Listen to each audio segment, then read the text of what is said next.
चालाक बुजुर्ग। बचपन में माता पिता अपने बच्चों को ये ज़रूर सिखाते हैं कि हमें किसी भी बुजुर्ग की हमेशा इज्जत करनी चाहिए और उन्हें मान देना चाहिए, क्योंकि उन्होंने हमसे ज़्यादा दुनिया देखी होती है। ये कहानी चालाक बुजुर्ग के बारे में है। एक दिन एक ट्रेन में एक बुजुर्ग आदमी मुसाफरी कर रहा था। ट्रेन के उसी डिब्बे में 5 से 6 नौजवान लड़के भी बैठे थे।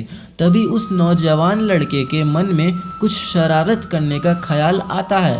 ये ख्याल ये था कि उन लोगों को ट्रेन की चैन खींचनी थी। फिर उन लड़कों के दिमाग में एक विचार आता है कि अगर ट्रेन की चैन खींचेंगे तो हमें फाइन भरना पड़ेगा। उनमें से एक लड़का बोलता है कि कोई बात नहीं, हम फाइन भर देंगे।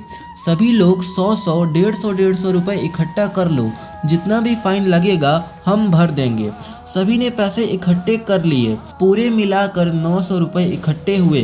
ट्रेन में सफ़र कर रहा वो बुजुर्ग ये सब देख रहा था। फिर उन लड़कों के मन में आता है कि क्यों ना हम कुछ ऐसा करें कि हम चेन भी खींच लें और हमें फाइन भी ना भरना पड़े। उनमें से एक लड़का बोलता है, हाँ, मेरे पास एक अच्छा आइडिया है जिससे हम चेन भी खींच लेंगे और हमें फाइन भी नहीं भरना पड़ेगा। बाकी के सभी लोग उसे बड़ी आतुरता के साथ पूछने लगे, जल्दी बताओ, ऐसा कौन सा आइडिया है तुम्हारे पास? उस लड़के ने कहा, क्यों ना हम ट्रेन की चैन खींच के उसका आरोप इस बूढ़े पे लगा दें। ऐसा करने से हमारे पैसे भी बच जाएंगे और चेन खींचने का मजा भी आएगा। वो बुजुर्ग आदमी ये सब सुन रहा था।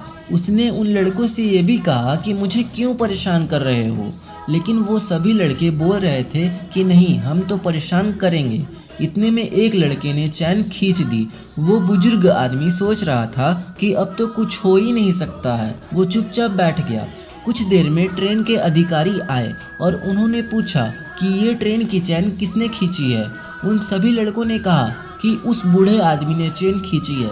तभी उन अधिकारियों ने उस बुजुर्ग से पूछा कि आपने ट्रेन की चैन क्यों खींची है। तभी उस बुजुर्ग ने उस अधिकारी से कहा कि इन लड़कों ने मेरे 900 रुपये छीन कर अपनी जेब में रख लिए हैं, तो मैंने परेशान होकर ट्रेन की चैन खींच दी। उस अधिकारी ने तुरंत लड़के की जेब चेक की और उन्हें 900 रुपये मिले, जो कि उन लड़कों ने इकट्ठे किए थे।